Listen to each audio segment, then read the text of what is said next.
A very good morning, students. Hope you all are safe and healthy.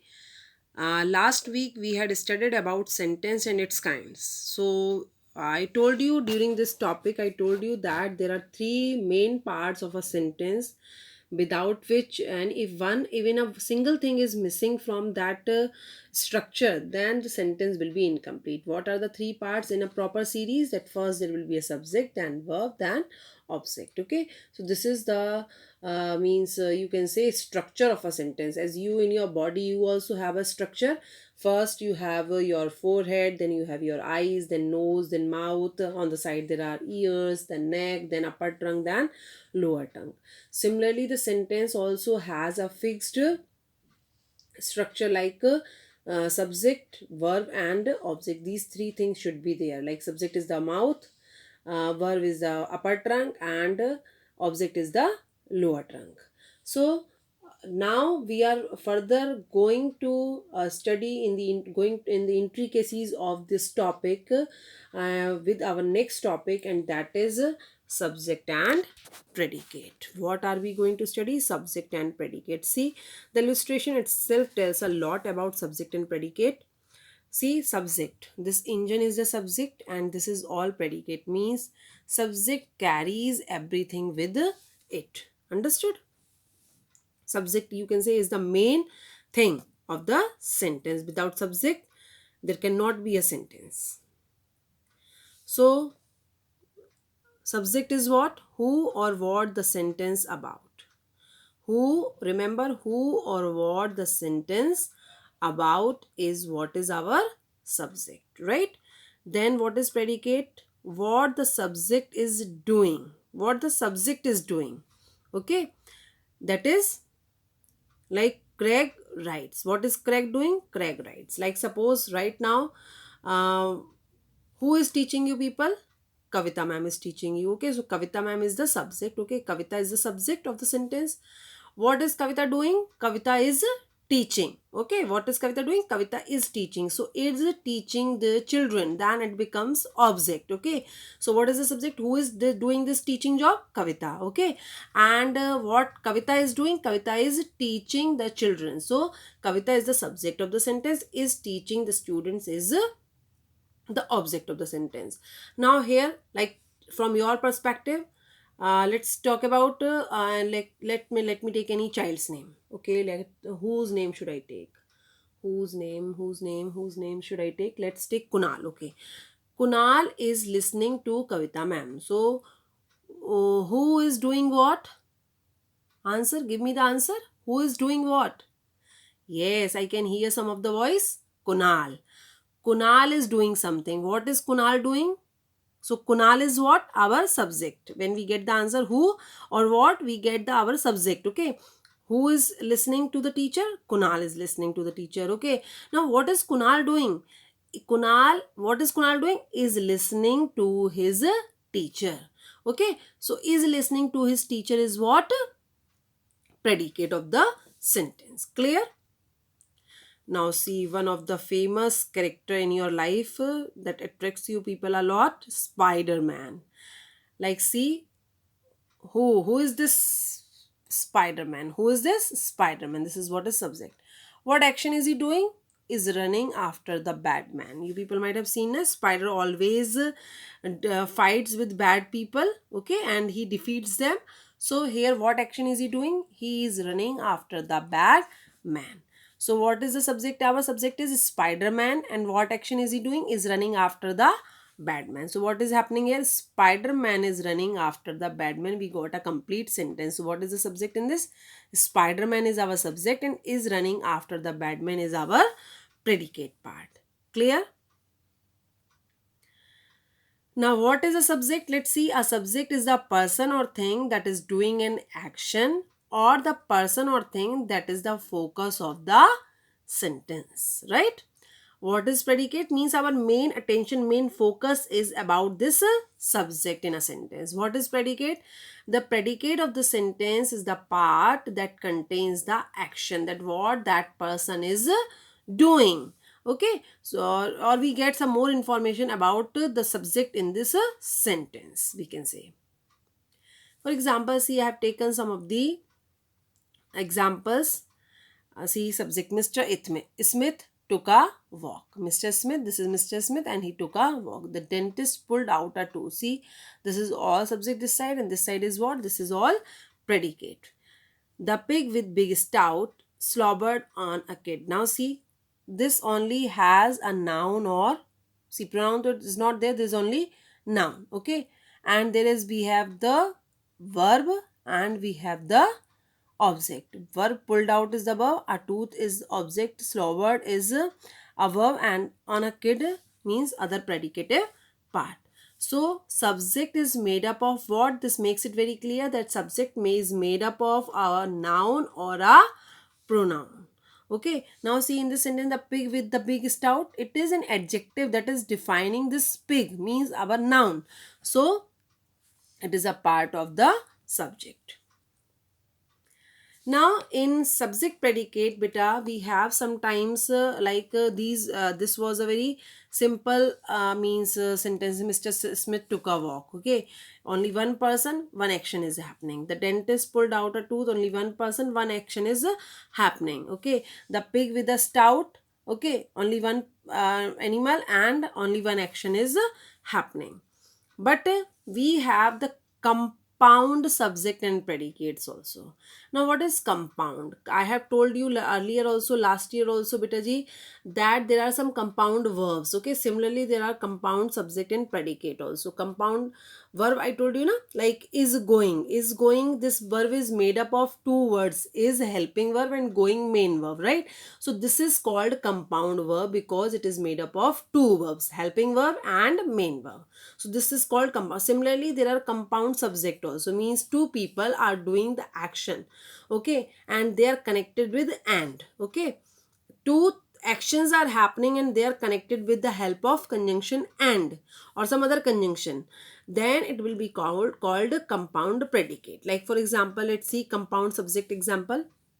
My sister and I were born in Japan. See now the subject, this sentence is talked about whom? My sister and I. Two subjects are connected with the help of and. Okay, were born in Japan. So what is the subject? My sister and I. Okay, this is the subject. Compound predicate, we live and work in the United States. Now it is talked about whom? We do what actions? We do two actions. What are the two actions? Two actions are what? Live and work. This is again connected with the conjunction and. So hope it is very clear to you people. Let's see some more example. Compound subject, a fool and his money are easily parted. Now see, a fool and his money. We are talking about whom? A fool and his money. What happens to it? Are easily parted. One more thing you people might be noticing, that after the subject, as soon as the subject is over of the sentence, what it is followed by a verb. See here also, time and tide waits for none. See again, this is a what? Verb.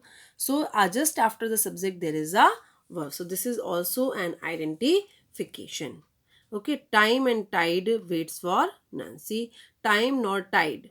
Time nor tide waits for none. No man means this is again a connector. This is a conjunction. We have added two words with the help of a conjunction. So these are called compound subjects. Similarly, we have compound predicate. The cat chased the mouse, the cat caught the mouse. See now, cat is performing two tasks. What are the two tasks? First task is chase the mouse and second task is caught the mouse. So this is the predicate. We have combined these two tasks with the help of conjunction and. The cat chased the mouse, the cat caught the mouse. Now how it becomes? The cat chased and caught the mouse when we use the conjunction and. Right? So what is the subject? Who is chasing and catching the mouse? Cat. Cat is the subject. Okay. What is the cat doing? Cat is chasing and catching the mouse. So this becomes our predicate and this is our subject. Clear? Let's see one more example. Thomas Edison invented the light bulb and held over 1000 patents for his inventions. Now see, Thomas Edison is what? Who invented and held over 1000 patents? That is Thomas Edison. So this is what is our subject, and rest all part is our predicate. And this is a compound predicate because there are two things that are being combined with the help of conjunction.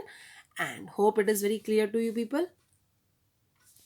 Let's see some tricky subjects now.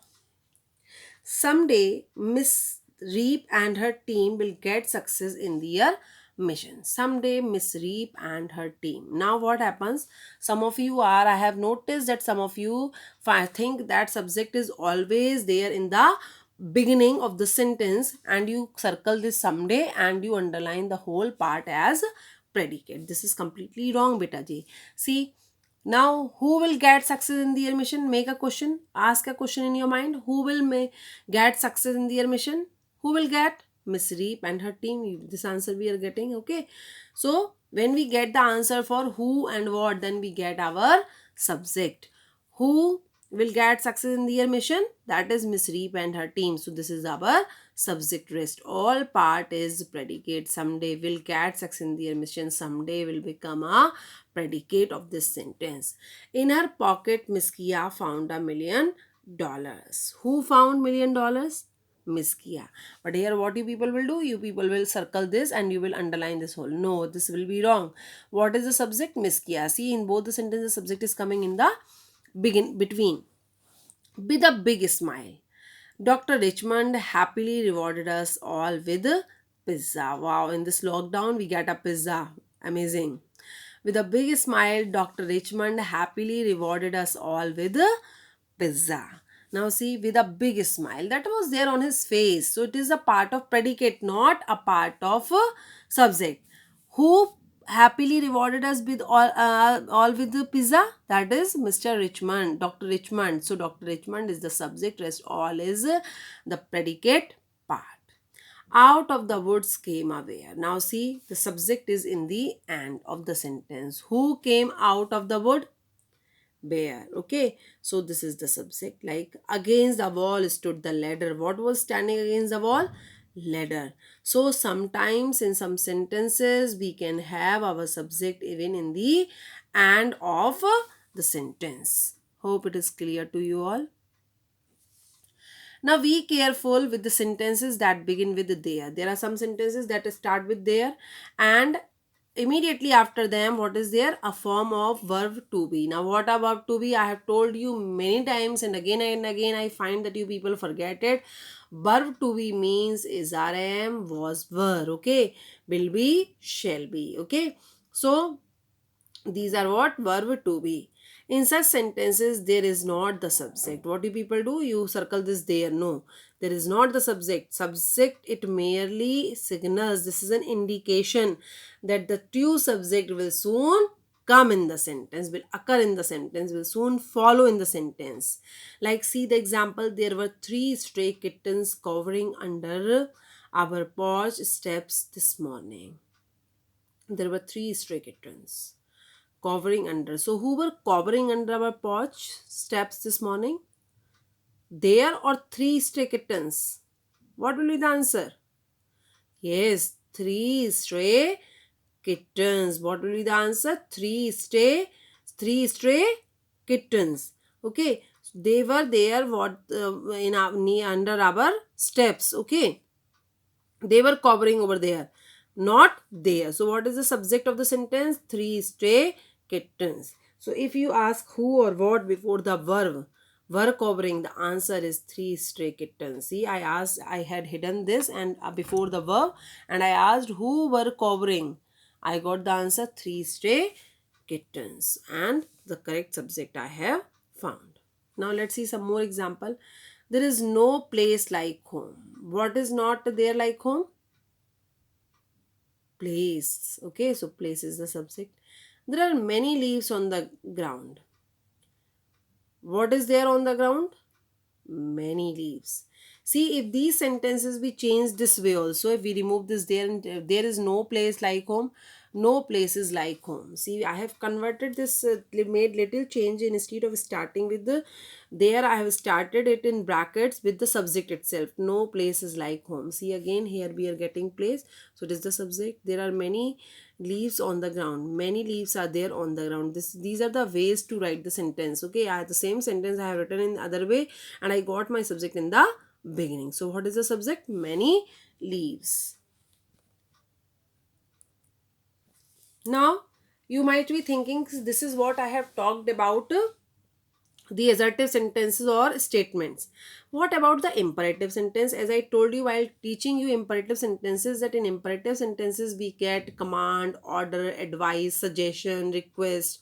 Okay, all these kind of expressions we find. Okay, and there the subject you is implied, it is hidden, it is understood, it is not written clearly with the sentence. So here imperative sentences give a command or an order and differ from assertive sentences in that the subject, which is always what I told you last time also, you. What is the subject in imperative sentences? You. Is understood rather than expressed, means rather than written. Means it is not written but it is understood. You is understood, it is implied, it is hidden. Okay, as in the following example, stand up. Who will stand? You should stand up. So you is understood before stand. Here you is not written but you is understood, that we are saying this, stand up. Somebody is sitting in front of us and we are asking him stand up. You stand up. Okay, so you should stand up. So what is the subject? You. In imperative sentences the subject is always you. Let's see some more examples. Give water to the plants. Now we have not written any subject here. Give water to the plants. We are talking about to whom? We are talking to you. See, in bracket I have written you should give water to the plants. See, so what is the subject? You. Don't ever touch my phone. You should never touch my phone. See, if I change this sentence into assertive, it will be written like you should never touch my phone. So what is the subject? You. You is understood, it is not written in imperative sentences. So if you get to do if you have to identify the subject in imperative sentences, either you are supposed to write you in the beginning or you are supposed to put a cross in the place of subject. Clear? Now subject in interrogative sentences. Now it is also difficult to find subject in interrogative sentences. No, I don't think it is very difficult once you understand. Why? Because it is very easy. Just try to try to find out the answer of the question, you will get the subject. Like for example, where is the house? Now this question somebody asks you, where is your house? Okay, you will say my house is in the next lane. My house is in Gurugram. So what is in Gurugram? Your house. So what is the subject? Your house. Where is the house? The house is in the next lane. So where the house, we have written the answer of this question, we got the subject. The house is the subject. Is she awake? Is she awake? Now we have written an answer for this question. Yes, she is awake. So who is awake? She. So this is the answer, this is the subject, and rest all part is predicate. Did she finish her work? Yes, she finished her work. This is the answer we get. So this she is what? Our subject.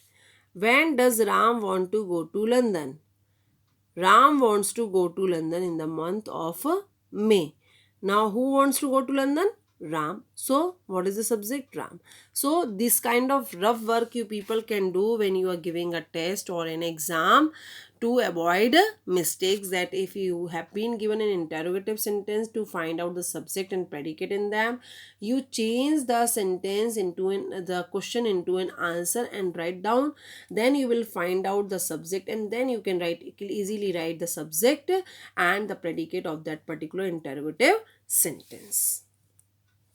Now subject in exclamatory sentences. Now what are exclamatory sentences? As I told you, that they are the expressions of strong emotions, like how friendly the chairman behaves. This is this sentence showing amazement, surprise. Okay, this is an exclamatory sentence. This sentence is starting from how, but we know that predicate is the description about subject. As I told you in the previous slides also, that predicate is what? Predicate is the, sorry, subject is the description, predicate is the description about the subject. What is predicate? Predicate is the description. Predicate is something that tells us more about the subject. Okay, so it is telling us about a subject. Who is the subject? Chairman. Who behaves friendly? Very friendly? Chairman. So chairman is our subject. Let's see some more example. What a beautiful girl she is. Who is the beautiful girl? In answer we get she. So she is our subject. How clever he is. Who is very clever? He is very clever. So he is our subject. Oh, I didn't check it. Who didn't check it? I didn't check it. So who is the subject? I.